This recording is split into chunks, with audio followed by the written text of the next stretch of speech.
Bienvenue sur Vivre en pleine conscience. Si cela n'est pas déjà fait, abonne-toi afin de ne plus louper aucune vidéo et active la cloche de notification pour être prévenu dès la sortie d'une nouvelle vidéo. Et n'oublie pas, la vie se passe ici et maintenant, alors profite de l'instant présent.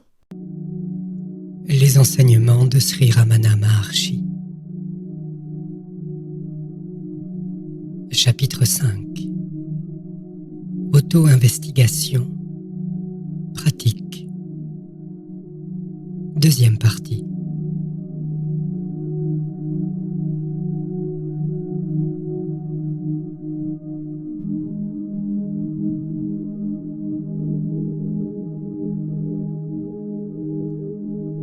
La pensée-je n'est qu'un concept.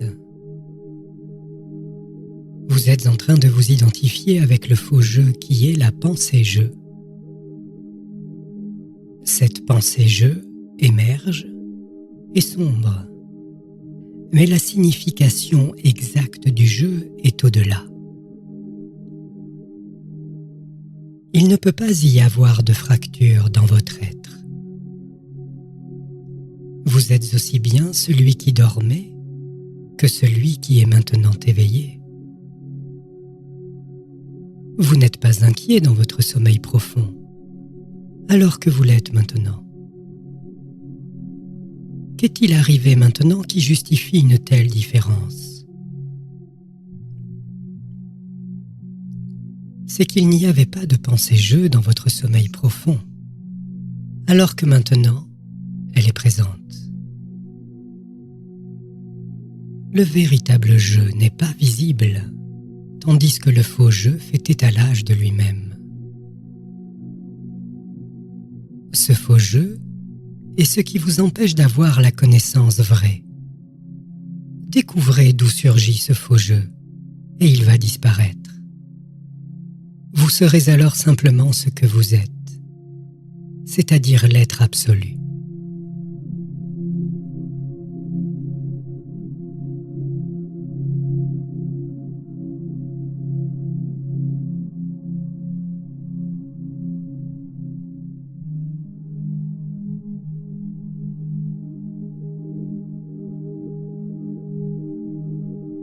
La seule chose qu'il y a à faire est de rechercher l'origine de la pensée-je.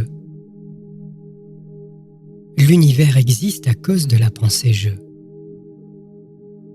S'il est mis fin à cette dernière, il est mis fin également à l'inquiétude.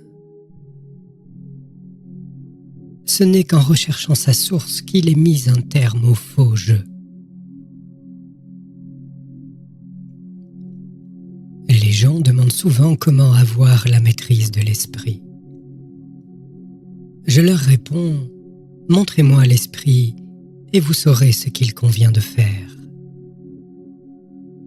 L'esprit n'est en fait qu'un ballot de pensée. Comment la pensée ou le désir d'y mettre fin peuvent-ils suffire à l'anéantir? Vos pensées et vos désirs sont une partie intégrante de l'esprit. L'esprit est simplement engraissé par de nouvelles pensées qui se lèvent. C'est donc une tentative vouée à l'échec que d'essayer de tuer l'esprit au moyen de l'esprit. La seule façon d'y arriver est de trouver son origine et de s'y cramponner.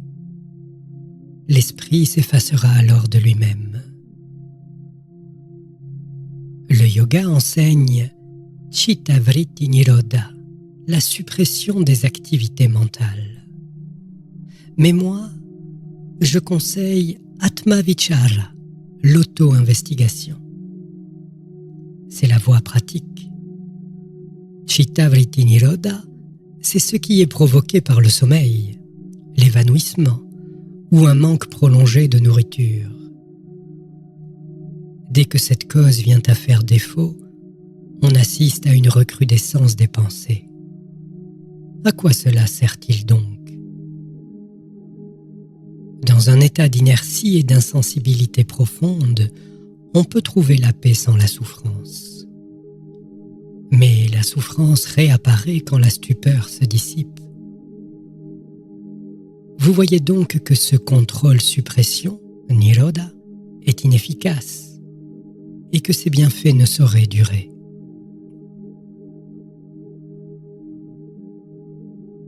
Comment les faire durer? En trouvant la cause de la souffrance.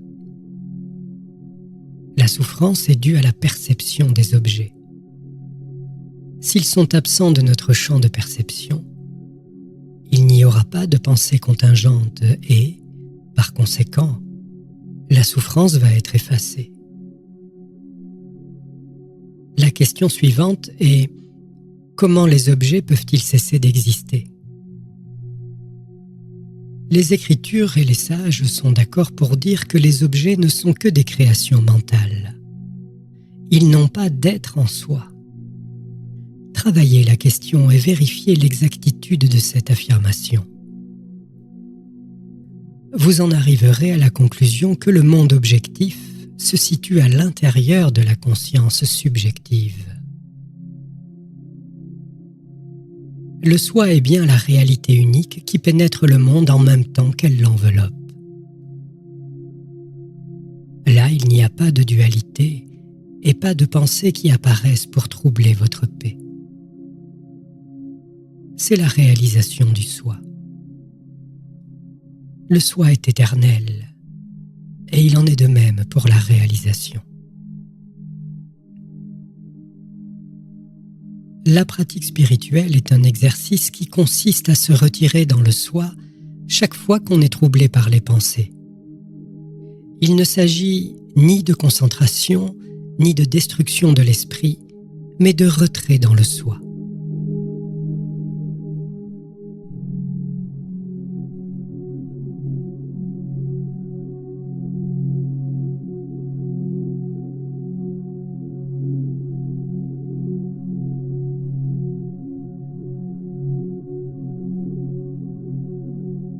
Demander au mental de tuer le mental, c'est comme faire d'un voleur un policier. Il ira avec vous et prétendra attraper le voleur, mais rien ne se passera. Il faut donc vous tourner vers l'intérieur et voir d'où surgit le mental. À ce moment-là, il cessera d'exister.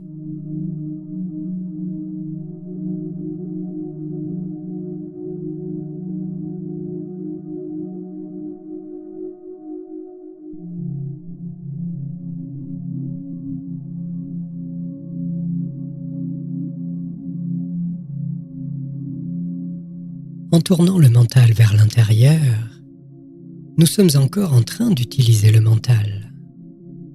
C'est bien connu et tout à fait admis que ce n'est qu'avec l'aide du mental que le mental peut être tué. Mais au lieu de vous mettre à dire qu'il y a un mental et que vous voulez le tuer, vous entreprenez de chercher la source de ce mental et réalisez que ce dernier est dénué de toute existence.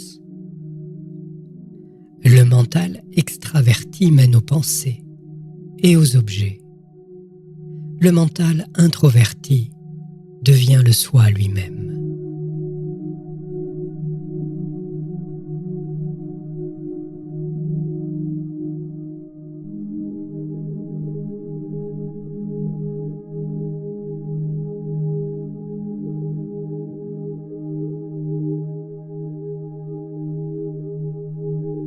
Vous n'avez pas à éliminer le faux jeu. Comment je peut-il s'éliminer lui-même? Tout ce qu'il vous faut, c'est découvrir son origine et y demeurer. Vos efforts ne peuvent pas vous mener plus loin. Le par-delà prendra soin de lui-même. Là, vous n'y pouvez plus rien. Aucun effort ne peut vous permettre de l'atteindre.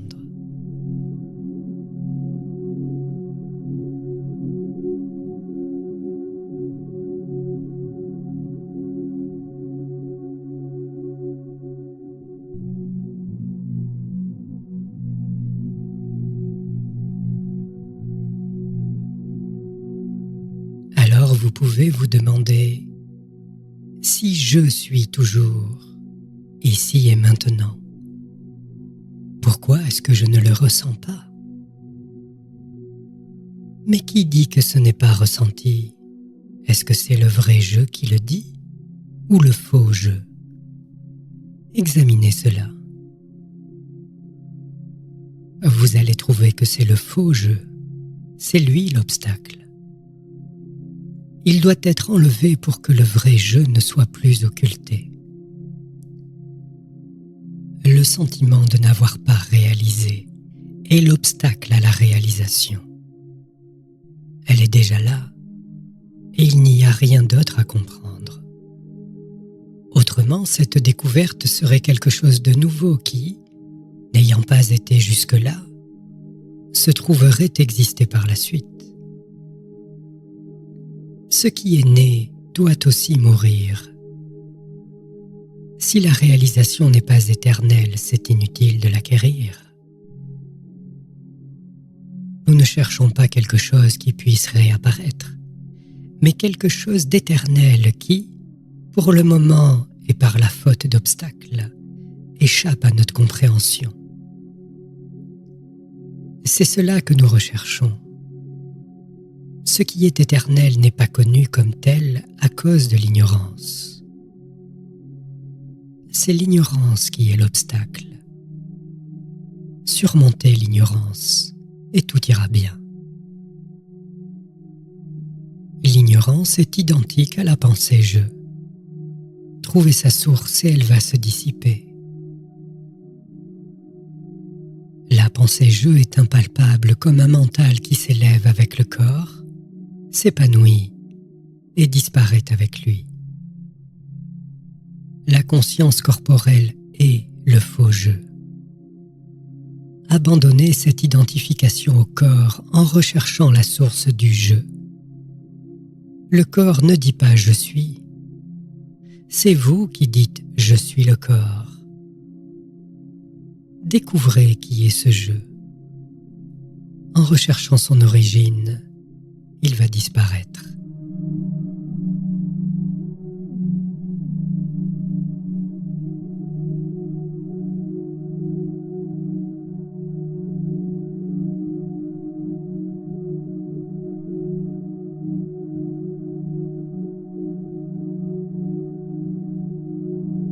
Avec la pratique, les périodes où le mental peut être retenu dans le cœur deviennent de plus en plus longues. À la fin de ces périodes, le mental retourne à l'état où il se trouvait auparavant.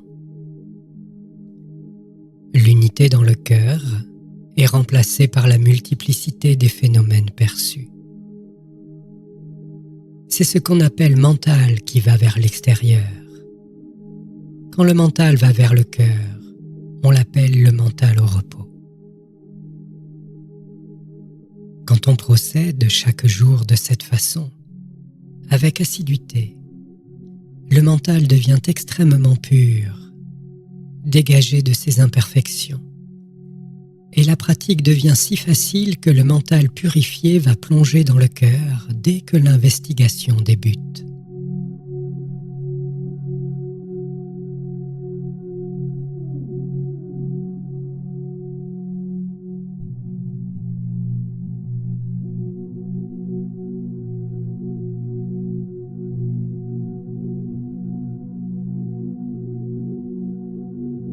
Il est tout à fait possible qu'une personne qui a déjà eu l'expérience de Sat Chitananda dans la méditation peut s'identifier à son corps quand il n'est plus en méditation. Mais il perd petit à petit cette identification au fur et à mesure de la pratique. Sous le feu du projecteur du soi, l'ombre de l'illusion se dissipe pour toujours.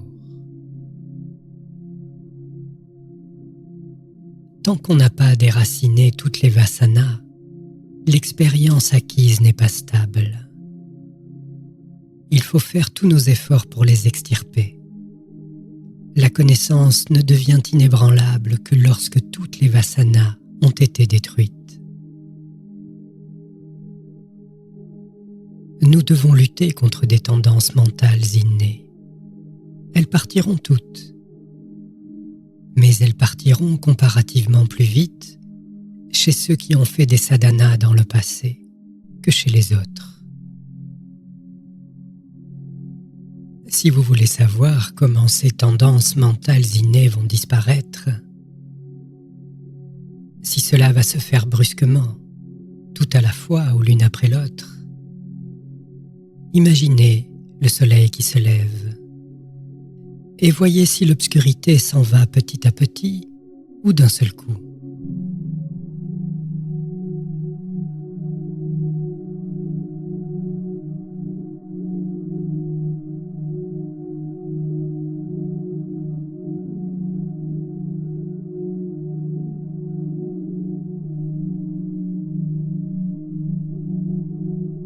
Le degré d'absence des pensées est la mesure de votre progrès vers la réalisation du soi.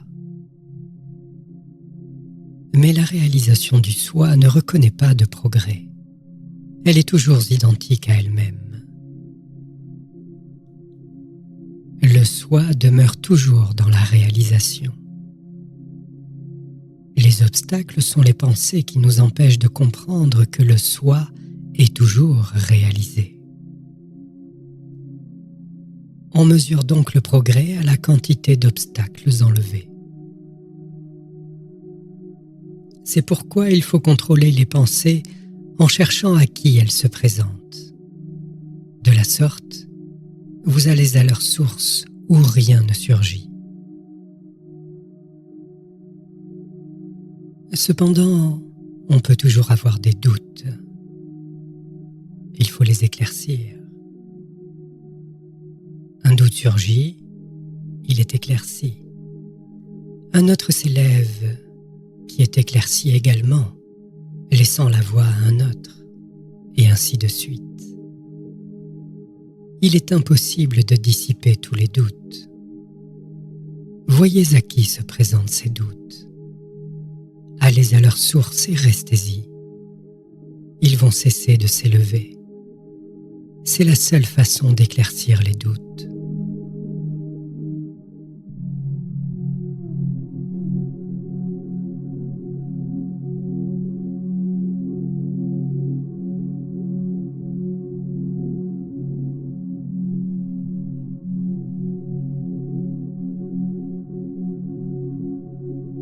Dans l'investigation Qui suis-je, je et l'ego.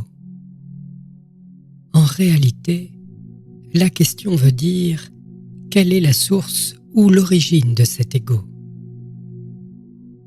Vous n'avez pas besoin d'avoir quelque conception que ce soit à l'esprit.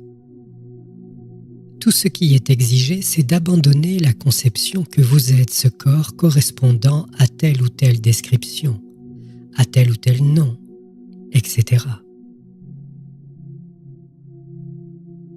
Vous n'avez pas besoin d'avoir de conception en ce qui concerne votre nature véritable. Elle existe comme elle est depuis toujours. Elle est réelle. Ce n'est pas une conception imaginaire.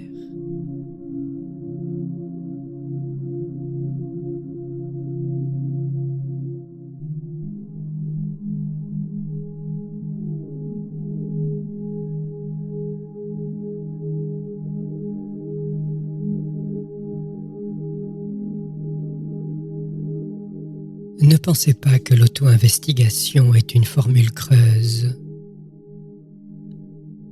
ou qu'elle pourrait ressembler à la répétition d'un mantra quelconque. Si la recherche du qui suis-je était une simple interrogation mentale, elle n'aurait pas beaucoup de valeur. Le but essentiel de l'auto-investigation est de concentrer le mental tout entier sur sa source. Il ne s'agit pas, pour un quelconque jeu, d'en chercher un autre. Il s'agit encore moins d'une formule vide, parce que cette auto-interrogation implique une activité intense du mental tout entier pour le maintenir en équilibre dans la pure conscience du soi.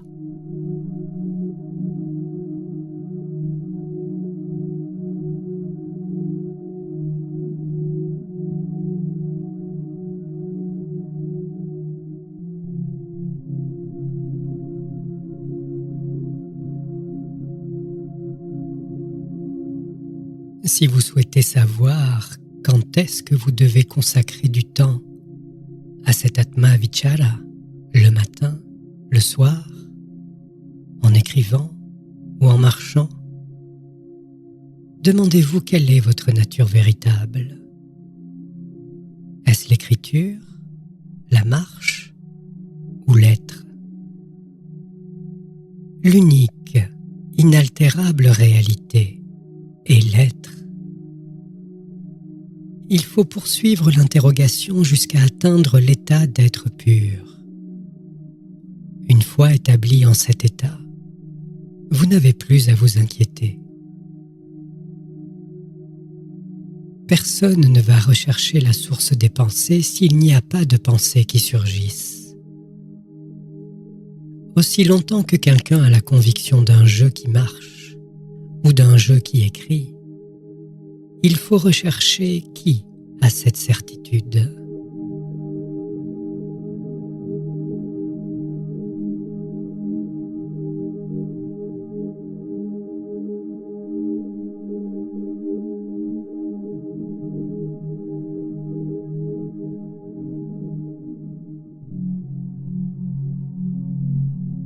L'action de rejeter continuellement les pensées est un tremplin à la quête du soi. Mais en réalité, l'auto-investigation commence au moment où vous vous cramponnez à votre soi et quand vous vous tenez à l'écart du mouvement mental, des vagues de pensées.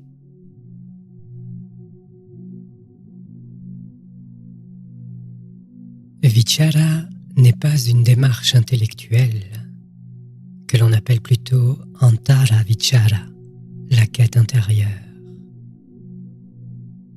Au débutant, il est conseillé d'avoir prise sur le mental et de l'examiner attentivement. Mais qu'est-ce que le mental après tout? C'est une projection du soi. Voyez à qui il apparaît et d'où il s'élève. Vous allez trouver que la pensée je est la cause racine. Allez plus profond.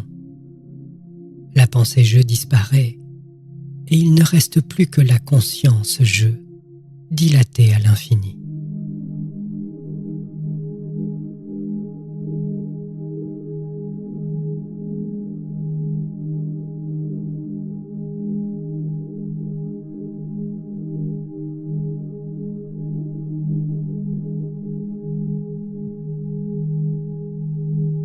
Soyez ce que vous êtes.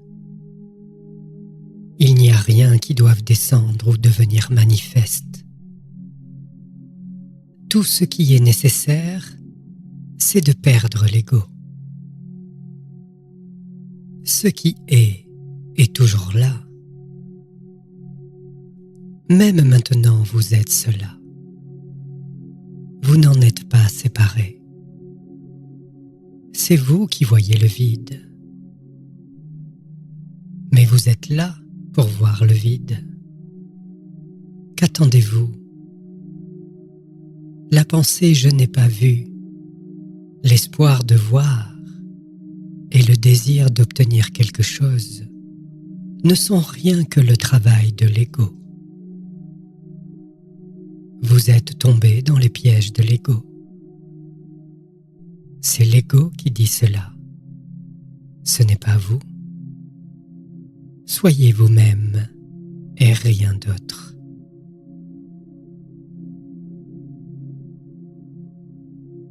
Dès que vous êtes né, vous cherchez à atteindre ceci ou cela. Mais ce que vous avez atteint, il vous faut aussi l'abandonner. Laissez donc tout ce verbiage. Soyez tel que vous êtes.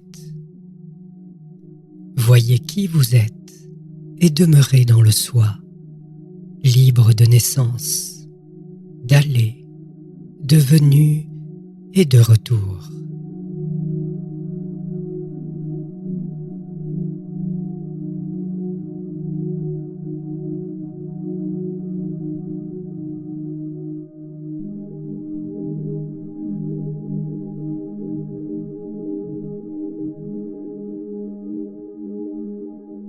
connaître le soi veut dire être le soi. Pouvez-vous affirmer que vous ne connaissez pas le soi? Vous ne pouvez pas voir vos propres yeux, et pourtant, même sans l'aide d'un miroir, est-ce que vous niez leur existence? Vous êtes tout aussi conscient du soi, même s'il n'est pas objectivé. C'est pour cela que vous le niez. Quand vous dites « je ne peux pas connaître le soi », il s'agit d'une négation en termes de connaissance relative, parce que vous êtes tellement habitué à la connaissance relative que vous vous identifiez à elle. C'est cette fausse identification qui vous rend difficile l'appréhension du soi qui, bien qu'évident, ne se présente pas d'une façon objective. C'est pour cette raison que la question « Comment peut-on connaître le soi ?» surgit dans votre mental.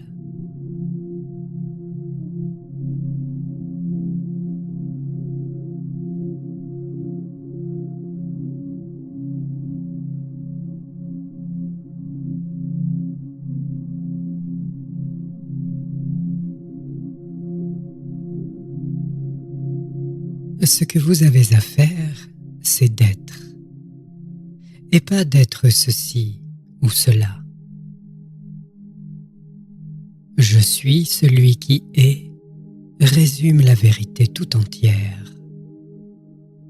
La méthode, elle, se réduit à « soyez tranquille ». Que veut dire tranquillité ? Cela veut dire détruire ce que vous croyez être. Formes et figures sont à l'origine de vos ennuis. Abandonnez l'idée que vous êtes ceci ou cela. Tout ce qu'il faut pour réaliser le soi, c'est être tranquille. Quoi de plus facile? La connaissance du soi, Atma Vidya, est la chose la plus aisée à obtenir. La vérité à propos de soi-même est la seule qui vaille la peine d'être examinée minutieusement et appréhendée. Il faut la prendre comme objectif de son attention et la reconnaître au plus profond du cœur. Cette connaissance de soi-même se révélera seulement à la conscience silencieuse, claire et affranchie de l'activité du mental agité et souffrant. La réalité parfaite n'est que la conscience pure qui brille continuellement dans le cœur en tant que soi. Seul notre être profond, s'il est parfaitement apaisé et ne pense à rien en termes d'existant ou de non-existant, peut connaître cette réalité parfaite.